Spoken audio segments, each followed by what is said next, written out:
שלום לכולם וברוכים הבאים לסרטון הראשון בסדרת הסרטונים בקינמטיקה. בסרטון הזה אני אתן הקדמה קצרה על קינמטיקה וסקירה על הנושאים שנלמד בסדרת הסרטונים הזו. אז קודם כל, מהי בכלל קינמטיקה ולמה תנועה לאורך קו ישר?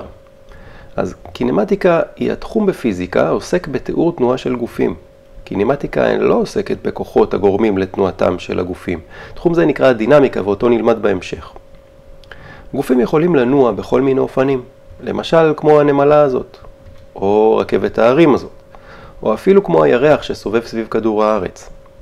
בסדרת הסרטונים הזו, אנחנו הולכים להתמקד רק בגופים שנעים לאורך קו ישר.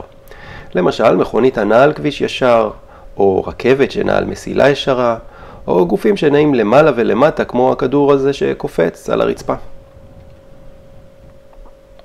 הנושאים שנעסוק בהם בסדרת סרטונים זו, יהיו פונקציית מקום זמן, תנועה שוות מהירות, פונקציית מהירות זמן, תנועה שוות תאוצה, נפילה חופשית ופונקציית תאוצה זמן. כמובן שאת כל הנושאים האלה נבין יותר טוב עם הדוגמאות שאני אתן בכל נושא. לאחר שנסיים את כל הנושאים האלו, נפתור תרגיל לדוגמה ברמה של בגרות. אגב, בנוסף לסדרת הסרטונים הזו, יש סדרה נוספת המיועדת רק לתרגול קינמטיקה, שם יש שאלות בשלוש רמות, קל, בינוני וקשה. ממליץ מאוד לעבור על סדרת התרגול הזו, מאחר וכך החומר שנעבור עליו ישקע בצורה הכי טובה. אז בסרטון הבא נתחיל מהנושא הראשון, פונקציית מקום זמן. להתראות.